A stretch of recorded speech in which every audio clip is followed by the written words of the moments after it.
This is StRest. I'm Kerstin Lindquist, health coach, author, and Emmy award-winning TV host. I've committed to helping people reduce stress through impressive health science, attainable mindset change, and biblical truth. Let's have a real conversation with zero judgment and endless solutions that you can use. You aren't alone. You can do this. Let me help you reduce stress and make room for rest. Amber Laign is like so many of you, a self-professed caregiver. As a licensed massage therapist specializing in chronic pain, Amber has always had a passion for holistic health. When her wife, Robin Roberts, was struggling with side effects from her life-saving bone marrow transplant, Amber's life was changed by discovering essential oils. Amber shares the life-changing practices that she discovered while helping Robin through cancer and how she nearly lost herself while serving someone else. We talk the essential oils that can get you to sleep tonight, also how to meditate with a busy brain, her own eventual cancer diagnosis and medical menopause, and the one luxury that you might be skipping. Amber and I met through a mutual friend who we both just kind of considered pure light and joy. So I knew that she was going to be an amazing person to talk to. And I'm so happy to have you here. Even in our couple of minutes off camera, you seem just like pure joy as well. Thank you for being here. Thank you for having me. Yeah. And it's interesting because your story, we have a lot to touch on through essential oils and massage and entrepreneurship.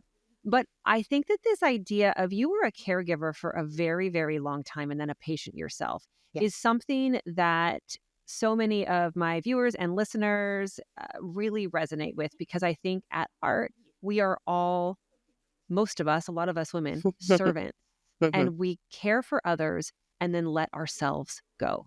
Yeah. How has that played out in your life? Tell people a little bit about how you got to where you are right now. Okay. So my name is Amber Laign. Hello. My then partner at the time, now my wife, Robin Roberts, went through a very public health journey, and she had breast cancer. She was diagnosed with breast cancer in 2007.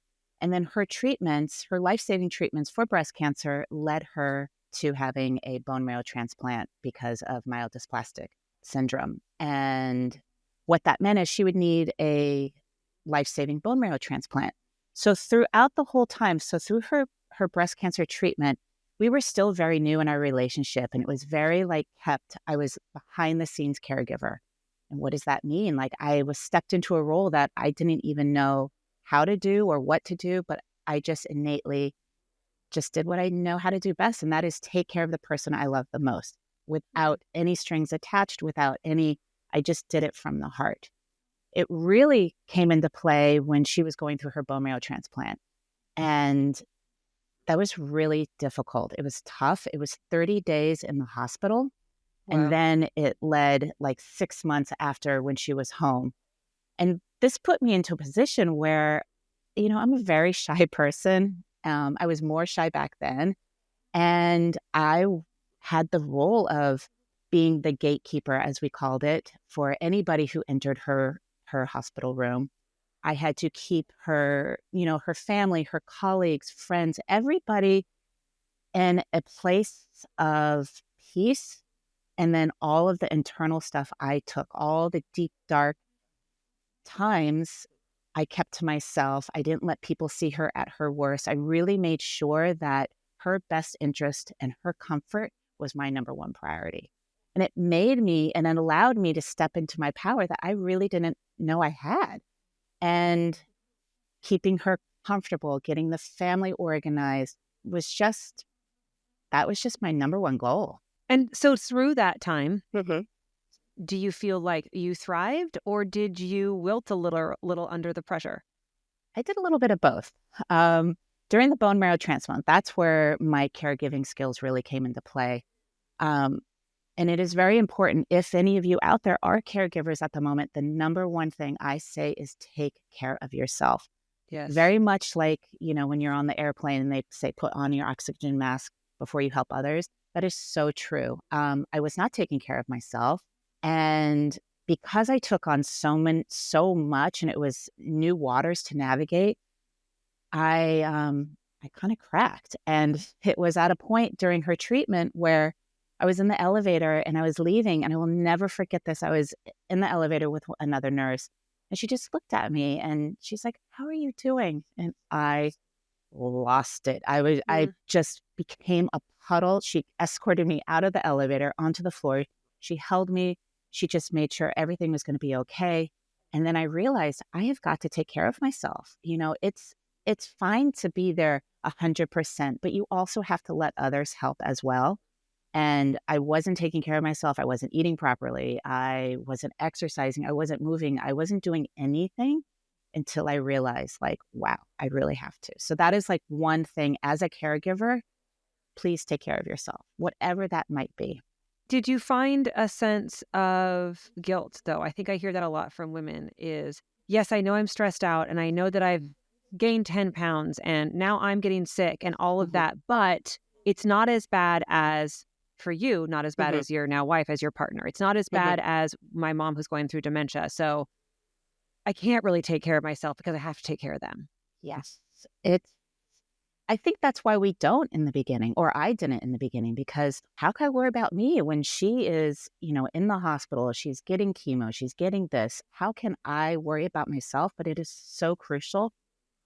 And it could be the smallest of things. Like at the time I was working out and I still had my massage clients, and Robin gave me the grace of, please, you do not have to see your clients. Like, let them know that you're going to be gone, X amount of time, which was wonderful.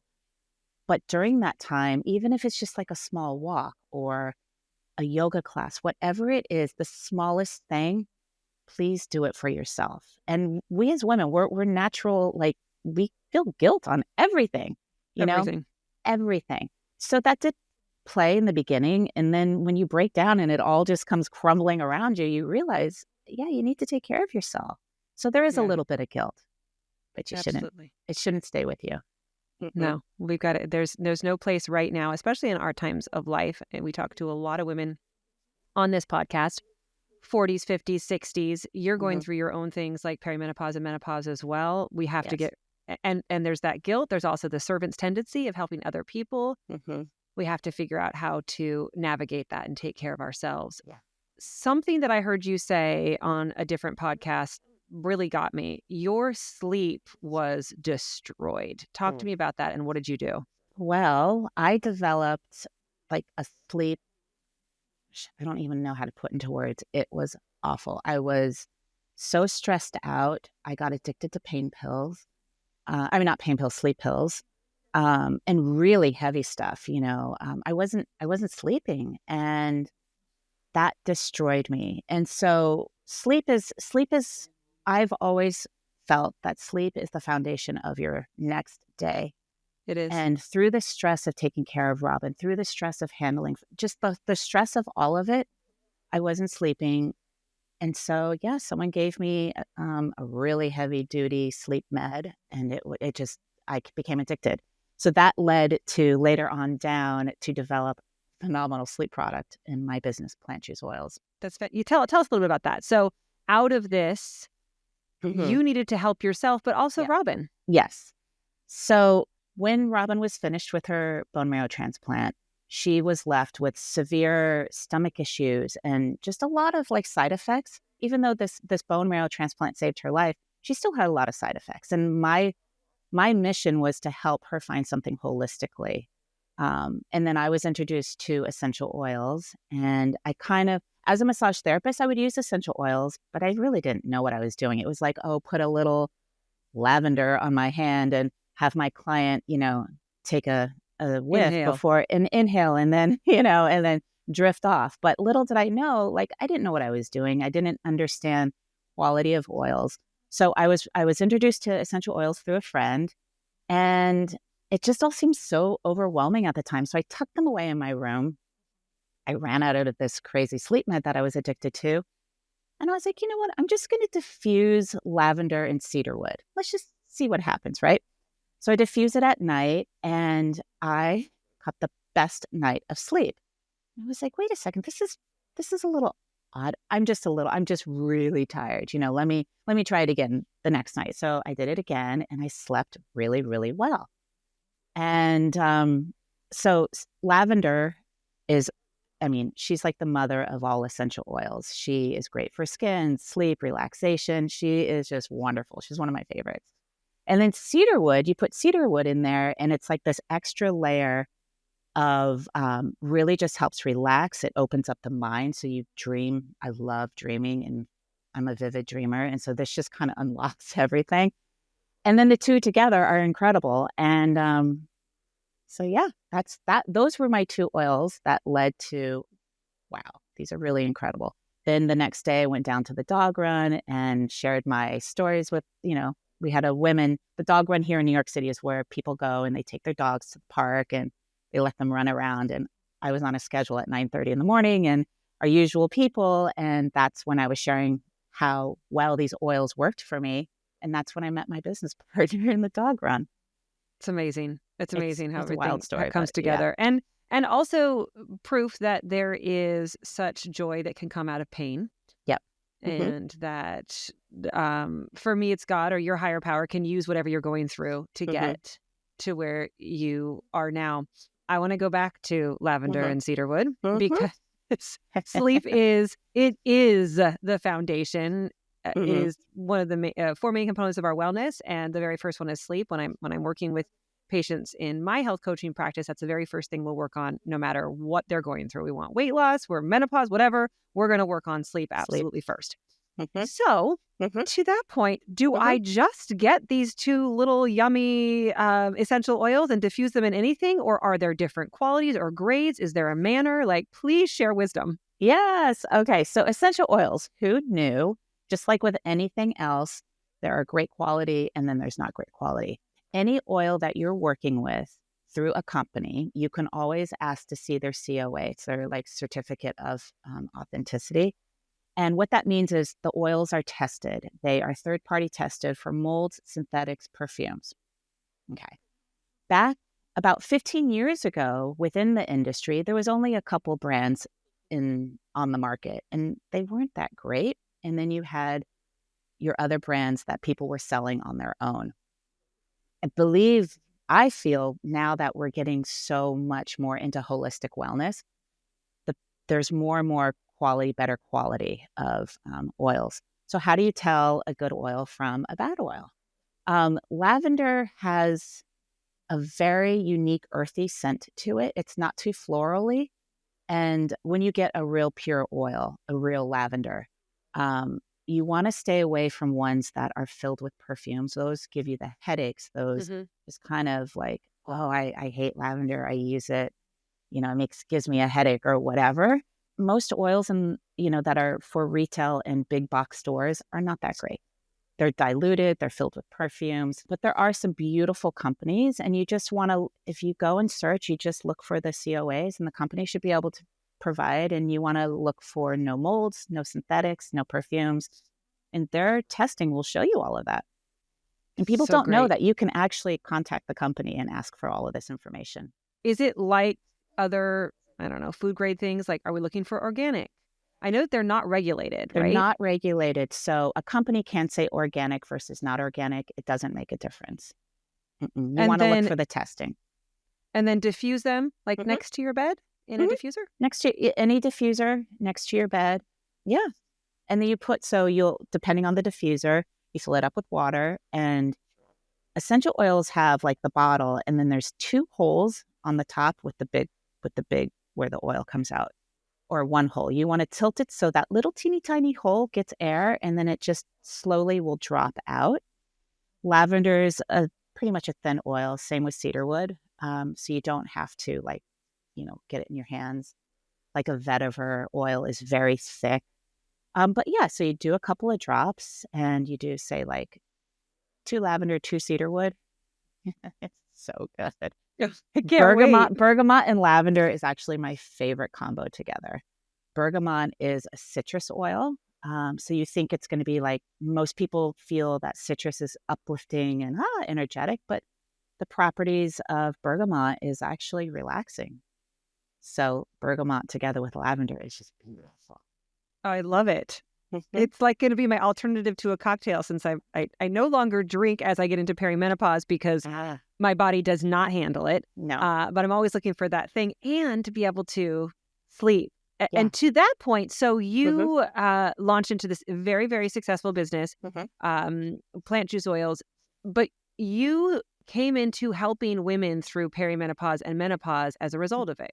Yes. Tell us about that. So when Robin was sick and I was looking for holistic ways to help her, and I was introduced to essential oils. I met my business partner, Marcy, and together we started just putting blends together and like, let's work with this and let's do that. I mean, we had night tequila. I do love good tequila.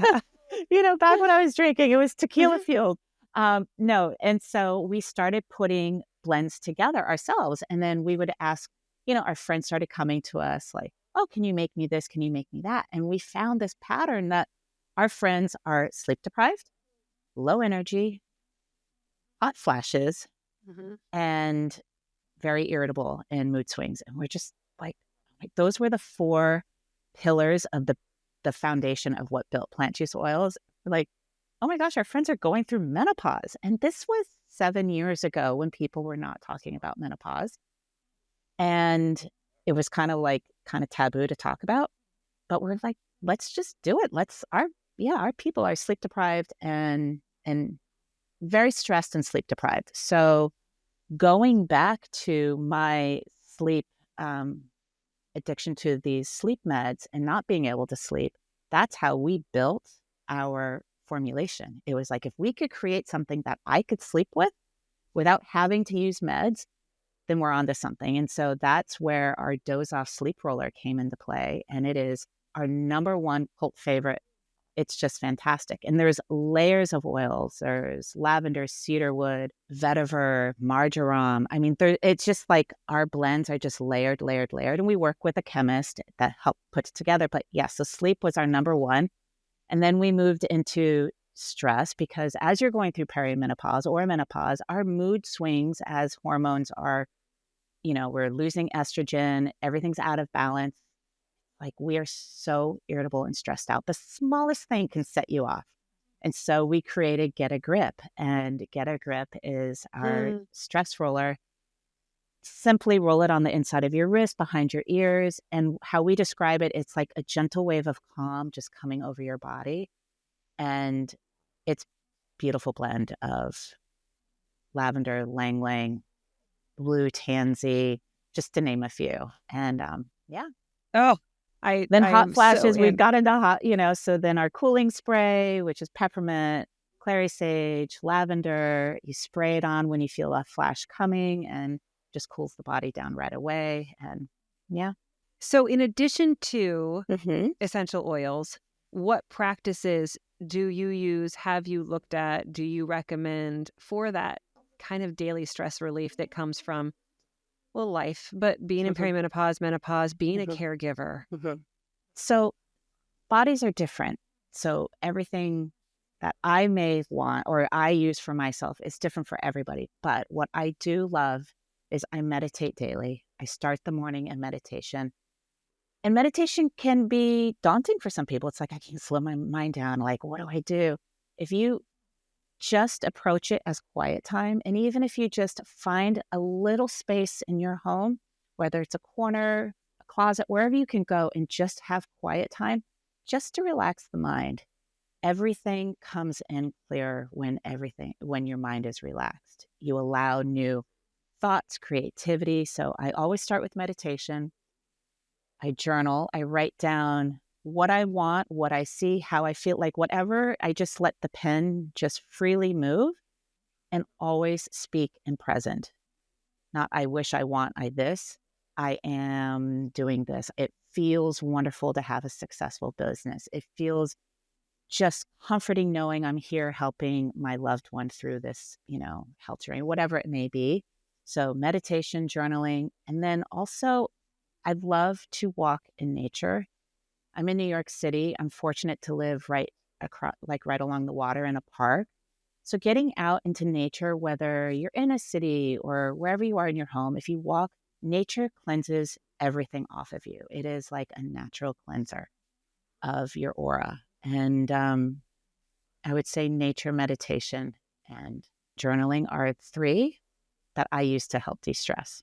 You're hitting so many that are And movement. like, I also and love to work out. movement. And what does movement look for you?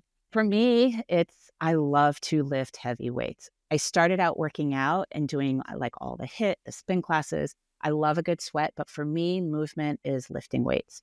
But it could be anything. It could be yoga. It could be that gentle walk out in nature. Anything to move the body. You want to keep your body, as we age and get older, you want to keep it moving, no matter what it is. Make it simple. You don't have to overcomplicate anything, And then as you move along and you find what works for you, then you add on. You do a longer meditation, you journal a little bit longer, you lift a little heavier, you go in a deeper yoga pose, whatever it may be, but start small and move up. And it's also science-based. It's what works for Amber. And as she said, we're all bio-individual. It might not necessarily work for you, but the concepts are literally science-based. Yeah. We know that movement and heavy weights for women over the age of 40, because over the age of 35, we have a hard time putting on lean muscle mass, and we need to lift heavier weights in order to gain muscle, protect our bodies from, osteoporosis and falls and things like that. Lift and we can't heavier do than as the much. 5. Lift heavier than the 5 and the 10. Yes. Get up there. Yeah. Heavy for you. And we also know that the things like HIIT and those high intensity classes actually are cortisol builders at the same time, which is your stress hormone, which can increase our stress at times. So there's a place for them. But so your movement is perfection. It's great that you're doing there. Meditation is such an important one to calm our brains. And I think that looks different for everybody, because I talk to a lot of people who are like, I cannot meditate. My brain does not shut down. Yeah. Do you have, is that not a problem for you, or do you have tips to get around that? So meditation is like how people say, I can't slow my mind down. Meditation. So when I started, my mind was racing so much. And I found on Insight Timer, I think is what it is. And I love that. I use it every day. I love it. And I just started with like a 3-minute, timer, whatever. And then I moved to a 12-minute guided meditation. I can't remember her name, but she's got this brilliant, I believe she's Australian. So it's her accent and it's just her voice and how she led me through it. So that was 12 minutes. And then from 12 minutes, I moved to 20-minute just sitting still and quieting my mind. The upper level move on that one. What do you mean? Like, that's amazing that you could do that. Oh, yes. But it's like every day is not the same. I've heard some people say meditation is like getting into a pool. Some days you're in the deep end and some days you're in the shallow end. It doesn't matter as long as you're in the pool, right? So some days I go deep. And for me, I see like in my mind's eye, it's like this pulsating, and it goes from like orange and it opens into like this deep plum. It goes orange and a deep plum and it just pulsates. And then it'll open and then I drop. And it's like the wildest thing. And I get there sometimes, but not all the time. And for me, ideas will flood, come through. A list that I have to do, something, it all just comes through, and just let it pass through. It's just, your mind is never going to be completely still, right. But it's getting the system quiet. It's getting the mind open. And it's amazing that these thoughts are flowing through. I mean, it's like, I don't know. Yeah.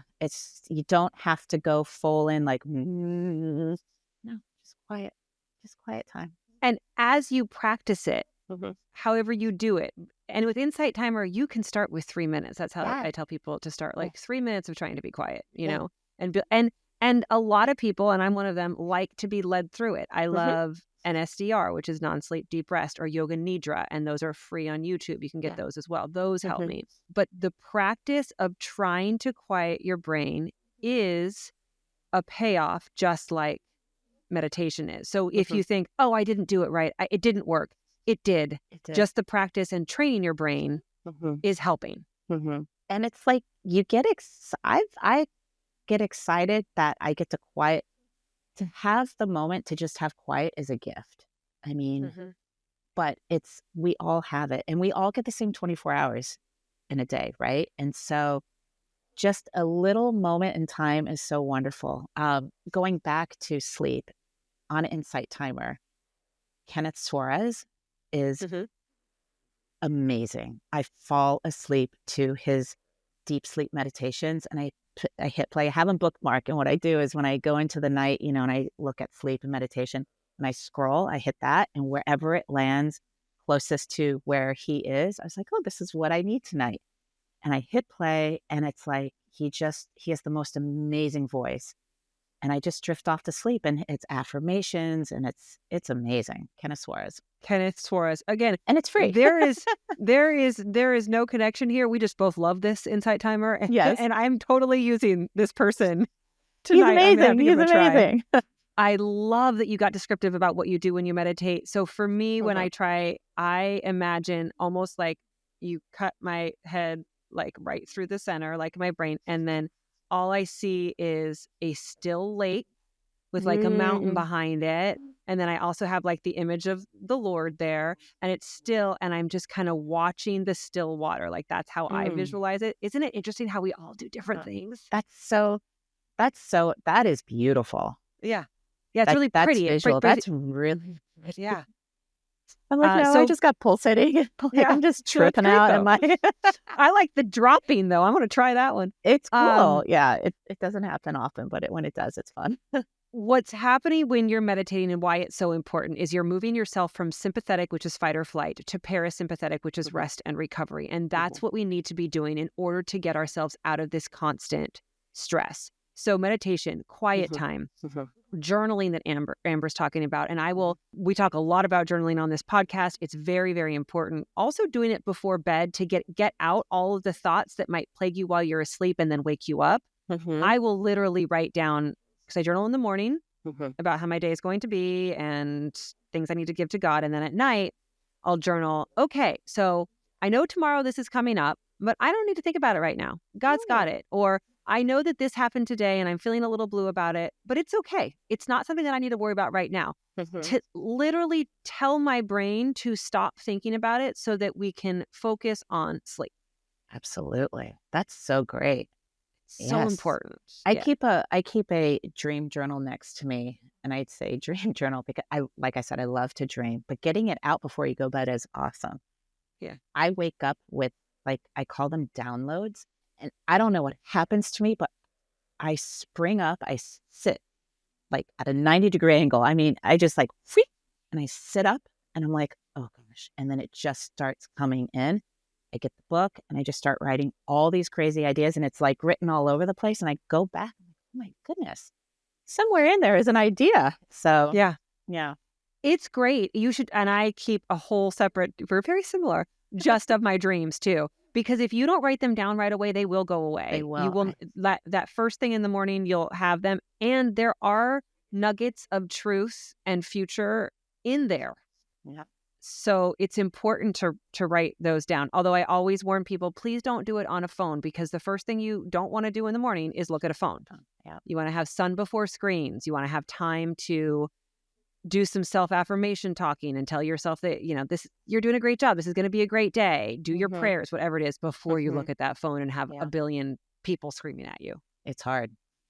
It's hard. Yeah. And that is like, as we're into the new year, something that we can all work towards, because as we know, like a habit, it takes time to build a habit. It takes time to break a habit.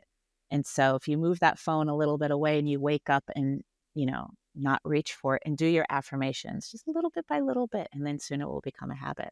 Yeah. Other thing I recommend people to do is put it on grayscale before you go to bed, or in the evening, put your phone on grayscale. What's grayscale? Because our phones are rewiring our brains, and we know that. But if in grayscale, you can go into like settings, accessibility, display and text size, color filters. The phone companies make it hard for you to find, but it takes off all the colors. So your phone is black and white, and your brain doesn't get the dopamine hits that you get when you look at a phone. So as the sun goes down, so I would encourage everybody to do it around like 4, 5, 6 o'clock, put it on grayscale so that you have an easier time going to sleep, and then leave it on grayscale until after you've gotten first light. So maybe you wake up before the sun, and I always say get sun before screens, and maybe that's impossible for you, but leave your phone on grayscale until after you've gotten outside or gotten by a window and gotten first light. Oh, I love that. Yes. It's a good one for stress. Yes. That's So journaling, meditation, movement, Mhm. so essential oils, which are fantastic. Mhm. You created this amazing company Mhm. and then you got sick. Mhm. So And tell me about then, that. then the tables turned. I will never forget getting the phone call. And this was, you know, it was a routine checkup. Um, During the pandemic, most of us put off going to the doctor. And during that time, I was drinking a lot during pandemic, and that's just As where I were was. most of us. And I feel that really contributed to my diagnosis of breast cancer. And I was filming with Marcy at the time out in Connecticut, and I see a call come in through my doctor. And getting that diagnosis, my doctors were in Florida, and getting that diagnosis over the phone was just like, wow. So I was diagnosed with DCIS, breast cancer. It was early. It was early caught. It was caught early. And you don't want to hear that diagnosis, but then all of a sudden I went into mode of how do I fix this? How do I, it was so I was diagnosed in 21. I started treatment in 22. And because I was that lucky person that was allergic to my chemotherapy. So I Oh, was allergic to the mixing agent and paclitaxel. So on my third round of chemo, I went into anaphylactic shock. And my best girlfriend was sitting with me in the treatment room. And I will never forget it. She goes, "Are you okay?" My head rolled back. I turned purple. I couldn't breathe. I felt like my whole body was crushing in on me. They came in and they did whatever they could. But what that did was it put my liver went into shock. So my liver enzymes shot up to about 1800. And they're supposed to be, you learn, so first of all, when you are diagnosed with anything, you become an expert in that field because all of a sudden you're being told, this, that, and the other. You're learning your enzymes, you're learning markers, you're learning this. So my enzymes shot to 1800, which they're supposed to be like 45 and below. And because of that, I couldn't do chemo because my liver was in shock. And because my liver was in shock, I had to wait. I couldn't get my numbers down. I waited like 4 weeks. Then they put me into radiation. I did, I think, 16 rounds of radiation. And then it's like, okay, so now what? Well, here I am. I'm at the end of treatment, but I still got this liver issue. I can't go on tamoxifen because of my liver. It can't process it. So then they have to put me into medical menopause. oh, goodness. And medical menopause is induced through medication. So you can take a different medication other than tamoxifen. So I've been in medical menopause for 2 years now. My hormones are all over the place, as you can imagine. I skipped, all this time, we didn't really know perimenopause was perimenopause because no one was talking about it then, but I was in perimenopause. And then now I'm full-blown menopause and I've got the night sweats, the moods. I mean, it's the bone aches, all of it. So, yeah, 2 years in and wee. Yeah. So a big part of menopause Mhm. comes in inability to metabolize stress. Mhm. And so we have to take the stress away Mhm. as opposed to be able to just power through it like we might have done in our 30s or even in our early 40s. How are you doing that? How are you making sure that you're taking care of yourself? Because not only are you going through menopause, but Mhm. you're also now a cancer survivor. Thriver. Thriver. I We're love that language thrivers. so much Yes. better. Yes. It's interesting when you come out of a health journey such as cancer. It is so cliche, but it is so true, and you don't understand it until you're in it. You see things through a different lens, and things become very clear. You recognize who's toxic in your life. You recognize what doesn't bring you joy. You recognize all of the elements around you, people, things, whatever, that do not enrich you in a positive way. So I got rid of toxic friendships. I removed myself from very stressful situations, whether it's friends groups, workout group, whatever it is, I removed myself. And then you really, you go back to your basics. You do your meditation. I mean, I always considered myself a healthy person.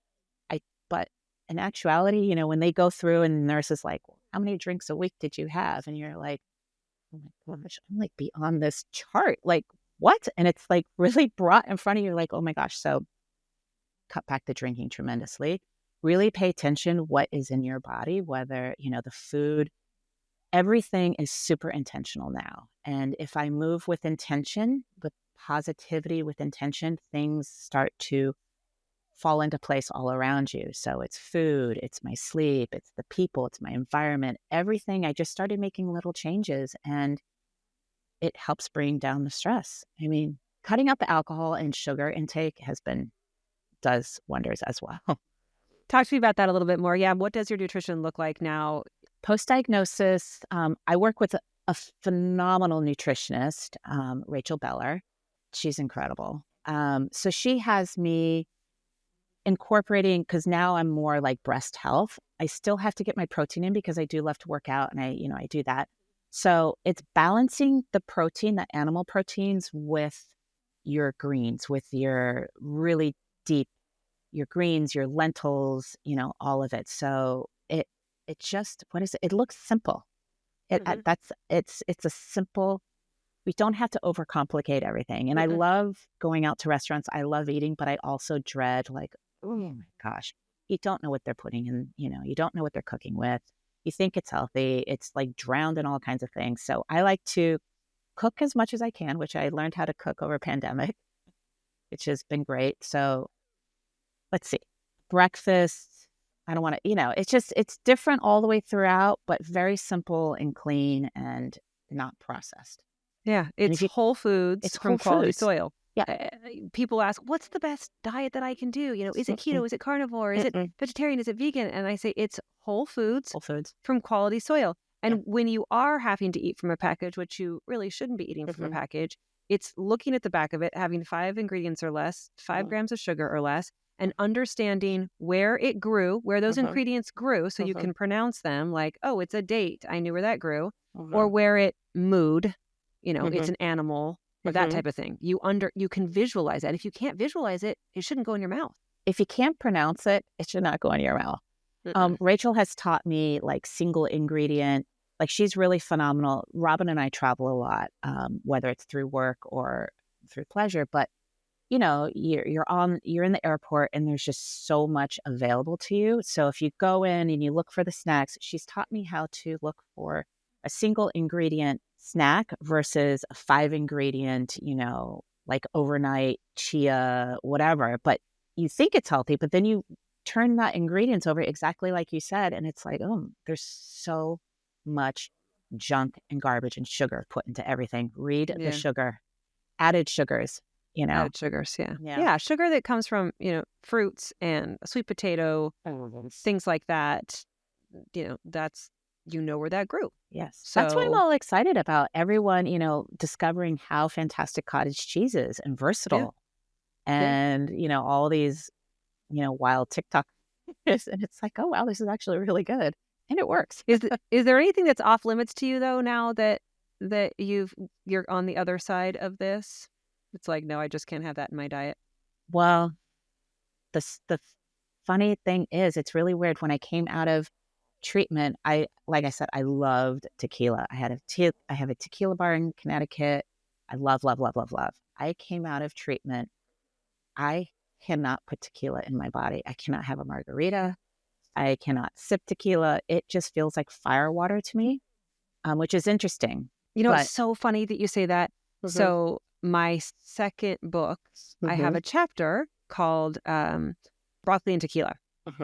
The book is Where's My Crown for Acting Like Everything's Fine, and it's royally surviving life's waiting periods, which you've been through quite a few waiting periods. But I talk about cleaning up your diet, and I talk about if you are going to drink, tequila is like the cleanest alcohol you can have. And I was that girl who was nutrition school, and I'm eating super, super clean. And if I drank, it was tequila. That was all I would drink. Yeah. And I would say in the last year, 47 now, same situation has happened to me. I'm like, I can't do it. Yeah. I can't. I know. It's amazing. Yeah. My whole persona, my nickname is Amberita. I make a killer margarita called the Amberita. But, that's who I was. I was always, tequila was always my thing. Me And too. you can't process, you can't metabolize it. My body's Mm-mm. different. Yeah. Yeah. So And I that's would, okay. yeah, it is okay. It's totally Right. okay. And I think I feel like we are so attached to our past selves and our past versions. And we forget that as we're moving through life, life is all about changing, growing, evolving. And it's as we're evolving, it's okay to let go of what was. It doesn't define who we are. Right. So for me, Amberita is no longer who I am. She might be an alter ego in there somewhere. I don't know. She'll come out, but I can't drink. I cannot. And it's wild. I have beautiful tequila. Yeah. But thank goodness, Robin's now a tequila drinker. Good. I was going to ask, does Robin kind of follow the same thing in terms of health and nutrition as you do? Are you guys on the same page? Oh, yes. She is amazing. She is a person that really, truly goes with the flow and like the punches per se. She broke her wrist in April playing tennis. And through that, instead of being like, oh, I can't do anything, she took up running. And now she's like, through it, she is like this amazing runner now. Wow. And so she's a really healthy eater. Yeah, That's great. she's amazing. Yeah. And so to your point of letting go of Amberita, Bye. and now it's interesting. Now I get really excited about like really good tea, and then like supplements that I can put in my tea. So that's where I've moved from tequila. Though I will occasionally have a martini. Like if I'm gonna have a drink, I can still do vodka for some reason. Like I'll have one martini maybe once a month or at like a holiday. So that's it. But now that you've let go of that and moved on to other things, you're doing the same things with your business. You are walking away from one business and moving into another part of your life. How does that feel? Are you excited? Is there sorrow in it? It's a whole mix of emotions. And, like I was saying before, any of you out there that is an entrepreneur and you see whatever project that you're on or your business and you see it going somewhere, if it doesn't make it there, it's okay. There's so much growth in the in-between. There's so many lessons. We had a 7-year run with plant juice oils, and to come to the decision, which was not easy, but it's the right decision when I've personally felt a sense of relief.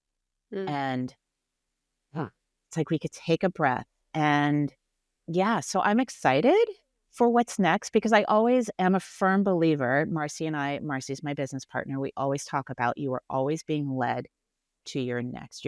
If you have so many doors closing in front of you, it's leading you to the one that will be open. Yes. And, if you're fortunate enough to have a business and you become that 10-year overnight success, that is fantastic. But there's also power in knowing when it's time to let go, and it's time to recognize all the good that you had, all the lessons you learned, and look forward to that future, whatever it may be. I love being in the flow of life. And right now, even more so, I feel like I am in the flow. And I'm excited. I turned 50 this year. And my whole thing was 2025, I want it to all be experiences. And so I'm excited to see what that may be. I love that you said, it's the right thing when you feel that sense of relief. And also that you're not, just because you're closing the door on one thing, that's not failure. That is just like we were talking about with meditation. In the practice in the doing, there is that growth. I'm currently in the process of leaving, how I kind of built my name at QVC and what was kind of my identity. And I knew that I was being led to walk into a different direction. And that, though there's that fear, I feel like everybody needs to understand when they're in this situation that you might be stepping off a cliff, but you have to understand that like the cloud will come to meet you and you'll rise even higher. And if you can Just like we Ooh, that visualize just in gave me meditation, chills. if you can visualize that, yes, I might be stepping off of this cliff and I don't know what's there, trusting that you're going to be lifted up, because that's what happens. That's life. That Yeah. is life and evolving. And it's really hard for many people to grasp that and to understand that. But if, like you said, it's like that leap of faith, but just always just knowing, look at, you took that leap of faith into starting whatever it is, where anything you begin is a leap of faith. You've never done it before. If you've never done it before, it's a leap of faith. So building your business was a leap of faith, and everything that happened in between. And so now letting go and just, it's exciting. But I've always, I don't know, change is really good. Change is good. And I thrive on change. It's weird. I don't know why. It's a great thing to have, though. Yeah, it's good. Not everybody's like that. So that's amazing that you can say and that. it's not easy. So Yeah. I don't want to be like, oh, I'm just, out here, la, la, la, la. No, it's hard, but you got to have faith. Well, and listen, you've been through a lot. And I love that perspective change of, wife's cancer and diagnosis, then yours. I mean, there's been a lot in your life, and to be able to take this next step is fantastic. I always ask people at the end, what's one simple thing that everybody can do maybe today or start doing today that can help them de-stress? Go outside, take the biggest deep breath you can, let it out, and say one thing you're grateful for. Yeah. That's what I would do. Yep. If you did that right now, what would you say? What I'm grateful for? I'm grateful to have the support system I have around me. I'm grateful for my friends in my life, my friends and my family, but my friends, my chosen family here in the city is everything to me. I'm grateful for a loving wife. I mean, so many, I could go, on and on. But, even to be able to take this breath, for the longest time, I couldn't take a deep breath. A deep breath was very hard, and it's hard for people. I was Robin before I was diagnosed, and before she was diagnosed, she would say, why do you always take deep breaths? And I answered, because I can. And so many times we can't because we're so being able to take that breath is a gift. And I'd leave it at that. We didn't even talk about the fact that you were a massage therapist. Do you still do that, or is that? I do not. I amongst my many things, I developed Dupuytren's contracture, and it's like where your finger gets stuck like that. So that happened right in the pandemic. So I had to close my practice down, but I really am itching to get back into it. I love my clients. I love working on, massage therapy led me into my field of wellness. But I want to learn singing bowls. I love a great sound bath. I love sound bath. I am so interested in that. I want to have somebody on the podcast to talk about that, because that is something I know nothing about, but I would love to learn more. Oh my gosh, I have someone for you. I can introduce you to. But it's like, I want to learn that. It's like a little voice. So also, if you have little voices, nudging you to do something, pay attention to that, So that's one of I want to learn singing bowls, but I'm getting a table. I'll have it in Connecticut. I'll work on Robin, but we'll see. And here's me fishing for you to give us permission. We should all be getting massages regularly, correct? Massage is not a luxury. We should. We look at it as, well, some people look at it as just a luxury when you go to a spa, but when you really get really well therapeutic work, it does wonders for the entire body. It does wonders. It starts working on a cellular level and starts unwinding. And if you add massage therapy into whatever practice you have, whether it's therapy or whatever it is, it's a great tool to add into the wellness toolbox. I agree. And your body actually, a good massage, I read this somewhere and I have to figure out where the study came from. It's like getting a certain number of hours of sleep. Like it's really that beneficial to your body. So it really, I miss it.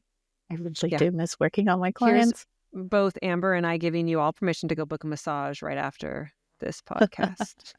Yes. Amber, where can we find you? What should we be looking out for from you? Well, I'm going to take a break. In the new year, I'm going to start doing my own internal work, my own therapies on myself, and Great. hopefully, I don't know, you'll find me. I'm off of socials. I don't know. That's great. I don't know what to say. Wonderful. I love that answer. I don't think in the history of podcasts that anybody has answered, yeah, you're really not going to find me. Just, we'll see. We'll see what happens. I'll develop something. I wish I had something to say. I'm very private when it comes to socials. So once plant juice is done, I don't know. Maybe you'll see me doing my bowls somewhere.